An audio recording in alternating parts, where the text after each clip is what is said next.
See the sunrise. Just one last time. The light.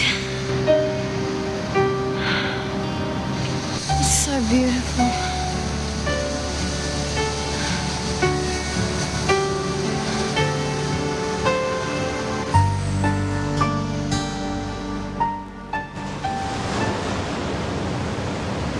You're not going to sleep on me, are you?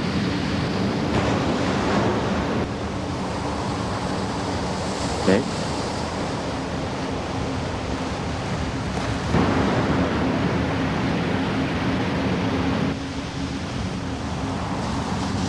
Alright, well you just rest a bit then.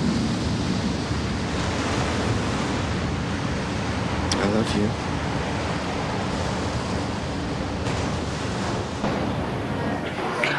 Oh, Les. Oh, gosh. With that little moment that happened, that had been building up in the storyline for weeks and weeks, with that moment in mind, we have a call straight away on line 1, which has a direct relation to that section of the story. Hello, who's there? Carly Lewis from Crystal Palace. Carly, what's your question? How did you make yourself cry when Meg died? Well, you know, just sort of think about sad thoughts. It takes a little while to build yourself up emotionally, and the storyline was reasonably well written, so it wasn't too hard to get into character and just basically believe the story. But yeah, just, you know, basically thinking sad thoughts. Thanks very much for that, Carly. Thank you. Must be, it's a strange mixture, I suppose, between getting involved with the storyline and actually letting yourself go. Yeah, well, there's like a point, and I mean, it's hard to explain to someone who's not inside your body to know what you're thinking. But yeah, I mean, there is a point where you get to, and you just sort of let it out, you know. Vishali's got a question for you now. She's sitting right here. What advice do you give to someone's girlfriend or boyfriend dying of leukemia? I myself don't think that it's a good idea. I wouldn't give advice, you know. I mean, that's someone for a professional. You can't really do that. To console someone is a different thing, but advice in a situation like that, I mean, it's a very awkward situation, and I think it's a job for a professional, not for someone to talk. When you're dealing with a subject like that within the context of a soap opera, something which has touched a lot of people's lives, real life, how much time do you get, it must be a very hectic schedule, to actually research some of those subjects? Well, we get the script about 4 weeks in advance, which is good, you know. I mean, you've got a lot of time to look things up and to basically get into the story. But yeah, I mean, it just depends, really. I mean, you've got to, you know, you go from one scene to the other. You've got one moment where she's dying, and then you go to the next scene and you're filming where she's perfectly healthy, and then you have to go back to where you just found out she's dying. So emotionally, it's pretty hectic. But, you know, I mean, you get a lot of time to research it. Did you have a chance to talk to anybody at all? No. Or did you just take it more from your own instinct? Yeah, I just sort of went with what I thought was right. Yes, that's the way I'd sort of do things, is go with my own instinct. Right, let's go back to the phones now, Les, and go to line 2. Who's there? Catherine Buffy. Right, what's your question, Catherine?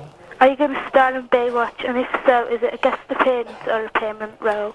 I had a part in Baywatch, but it was clashing with home and away schedules, so I couldn't do it, and it had to be denied. But there's possibilities of other things happening in the US, you know what I mean. But no, I'm not doing Baywatch anymore, no. That's a shame, isn't it? A chance to see you surfing and doing all your stuff. I wish I could. Is that what it was going to be, that sort of a storyline? Do you know? I don't think that it was ever established what I was going to do, but I just know that the part was there, and I couldn't do it, basically. Thanks for that question, Catherine. Right, now Purdy's got a question for you, and Purdy's sitting just up here. In Britain there's a lot of competition between home and away and neighbours. Is there that same competition in Australia? I think more so between producers and the people who are controlling the money. It's not really a thing between the actors. I mean, I actually get on quite well with a few of the guys from Neighbours, and as is that, you know, they get on well with us, but no, there's no real competition between us. And have you ever considered appearing in Neighbours? No, I haven't. It's not something that I'd like to go back to. I'd like to sort of move on to other things other than television soaps. Are they scheduled up against each other in Oz? They were, and Home and Away changed to compete against Neighbours, and Neighbours backed off and changed to the old time slot that Home and Away was. So, yeah, I think we won. See, it says they're friends, but there's still a lot of healthy competition there. Yeah. Thanks for that, Purdy. Now let's get back to the phones. Who's on line 3? Charlotte Bevan. Charlotte, what's your question? In the Smash Hits Awards, you were voted the third best looking person. Do you think you are good looking? That's a I trick. can't say that I really think about it too much, Charlotte. It's not something that I sit and dwell on, you know. I just sort of get on and do my job. Whatever comes with it, you know, is you know, it comes with it, but it's not for me to really sit and think about. But often, as you grow up, particularly you've grown up in the performing industry, if you like, were there people that you saw that you thought you would love to look like? That you could feel that, you know, you bore a slight resemblance to? I really can't say that that the looks are a major thing. You know, I don't think they are. I sort of believe there's a little bit more to life than what you look like. But, you know, I mean, other people have their opinions, but no, I can't say something I think about very often. I believe you. I believe you. Thank you very much for that. Let's stay with the phones now and go to line 4. Who's there? Angela from Surrey. Angela from Surrey. What's your question? Could you give me some advice on getting onto an acting career? Oh, crikey. Well, first of all, you'd probably have to get an agent, or start in some amateur theatre company or amateur acting classes, basically just to get experience, which is all that counts, really. But I'd suggest an agent or amateur theatre. Do you belong to any amateur dramatics or a local drama club or anything like that? No, I'm just doing drama at school at the moment. You are? Well, maybe you could get something going in your area. Yeah. Yeah? Good luck with that. Thank you for your call. Thanks a lot. Les, you've brought in some prizes. You have a competition. Let's have a look at the prizes first of all. Yes. Would you like to just lift this up here? There we go. There, and take us through what you've got, and I'll relieve you of the phone. Right. Well, we've got some photos here that have been signed.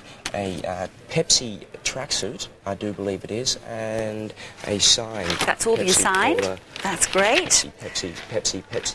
I think you've said it quite enough now. If you say it again, I'll actually slap you around the chops. With a snorkel, yes, of course. Make you feel at home. Definitely. But Oh, yeah, what's this? I have no idea. What is that? What's this? It's. Excuse me? What is this? Is this a prize that's been... It's a tent.